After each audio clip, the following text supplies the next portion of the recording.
हम अपने भारतवासियों को अगर हम परम सुखी करना चाहते हैं तो केवल वस्तु और व्यवस्था से नहीं कर सकते, उनका बौद्धिक स्तर सुधरना चाहिए।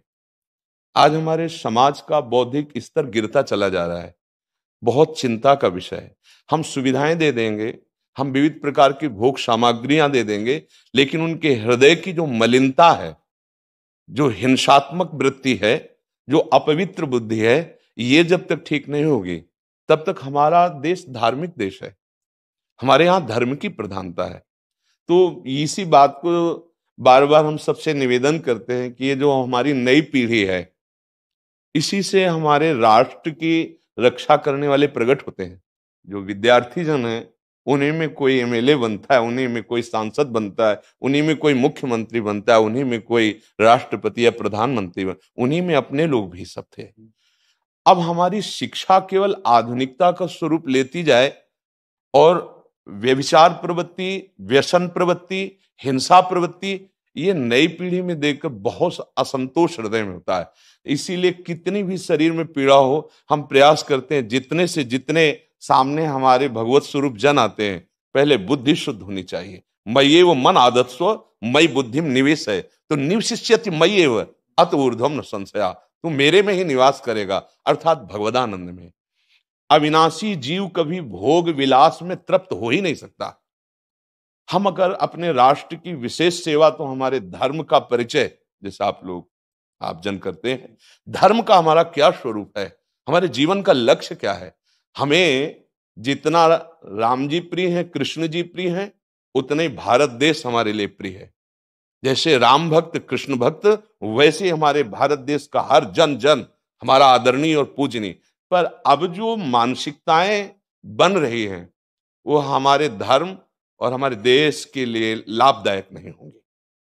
व्यसन का इतना बढ़ता स्वरूप, व्यभिचार का इतना बढ़ता स्वरूप, हिंसा का इतना बढ़ता स्वरूप, ये बहुत ही विपत्तिजनक है।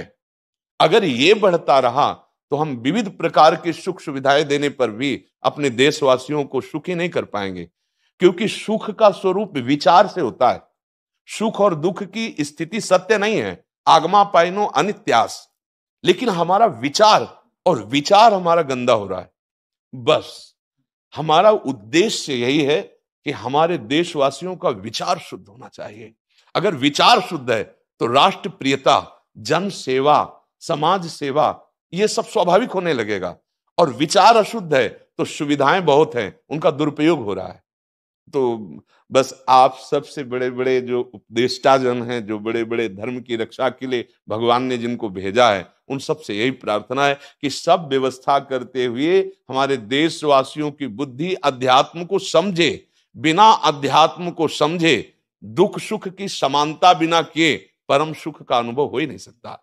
इस मायाकृत भोग पदार्थों को भगवान ने दुख योनया कहा है। मानो एक बोर्ड लगा दिया, दुखालयम अशाश्वतम।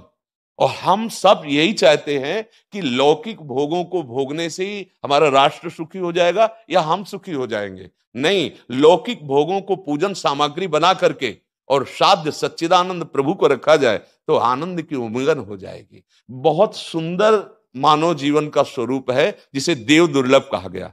दुर्लभो मानुषो देहो, लेकिन क्या दुर्लभता शब्द स्पर्श रूप रस गंध इन्हीं विषय के भोगने की या इन्हीं सुविधाओं के लिए दुर्लभ कहा गया? दुर्लभ है किसी सच्चिदानंद सुख के लिए। और उस सुख को तो हम भूले हुए, एकदम बहते हुए शब्द स्पर्श रूप रस गंध के प्रवाह में चले जा रहे हैं और इसी को सौभाग्य समझ रहे हैं कि हमें सुख प्राप्त हो रहा है। नहीं, हम सबसे प्रार्थना करते हैं कि आप अपने धर्म को समझिए। आप अपने स्व को जहां जहां स्थापित करते चले जा रहे हैं, आप उसे गंदा करते चले जा रहे हैं। मदिरा में, हिंसा में, द्यूत कीड़ा में, बेविचार में, इसे दोष नहीं समझा जा रहा आज। और हमारे शास्त्र और हमारा धर्म इसको निषेध करता है। कलयुग की स्थिति बताई गई है। छोटे छोटे बच्चे व्यसन करने में लग गए।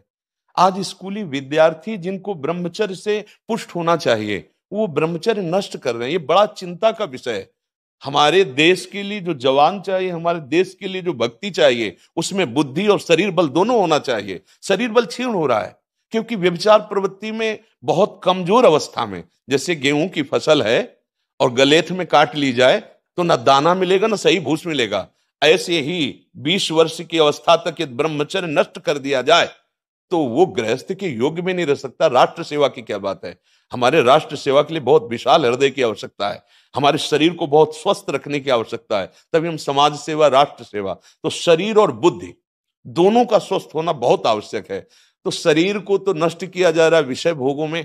लोग समझने लगे हैं कि मांस खाने से हमारा स्वास्थ्य अच्छा रहेगा, हम बलवान बनेंगे। अध्यात्म बल नहीं तो तेरे शरीर की चर्बी बढ़ा ले, लेकिन तू न काम पर विजय प्राप्त कर सकता, न क्रोध पर, न लोभ पर, न मोह पर, न हिंसा पर। फिर क्या जीवन। तो इसीलिए हमारा बार बार हृदय में सबसे प्रार्थना है, जिस संत भगवान भी आते हैं, ये देखो इस समय आवश्यकता विचार शुद्ध करने की है, आहार शुद्ध करने की है, आचरण शुद्ध करने की है। हमारे देश ने चरित्र की पूजा की है। रावण किसी बात में कम नहीं था। आज भी कोई शिव अगर अभिषेक होता है तो तांडव स्तोत्र उसी का गाया जाता है। जटाटवी गलत ज्वल प्रवाह पावित स्थले। ऐसा विद्वान और ऐसा बलवान जो 20 बार जैसे झूला आराध्य देव को झुलाया जाए, ऐसे महादेव सहित पार्वती को बाजुओं पे झुलाया, वो महाबली चरित्रहीन हो गया तो अपने देशवासियों ने राक्षस कह दिया उसको। चरित्र, आज हम चरित्र पर ध्यान ही नहीं दे रहे। चरित्र बेचना मतलब कोई समझ में नहीं आ रहा। छोटे छोटे बच्चे चरित्रहीन हो रहे हैं। हमारा राष्ट्र संकट में पड़ जाएगा अगर हमारे बच्चे व्यवस्थित नहीं हुए, उनकी बुद्धि शुद्ध नहीं हुई, उनका स्वास्थ्य ठीक नहीं रहा। कौन आगे चल करके है? यही पीढ़ी तो है ना, इन्हीं में से तो निकलते हैं हमारे राष्ट्र भक्त, भगवत भक्त, देश सेवी। तो सबसे ये प्रार्थना है कि हमारे नई पीढ़ी को सुधारा जाए।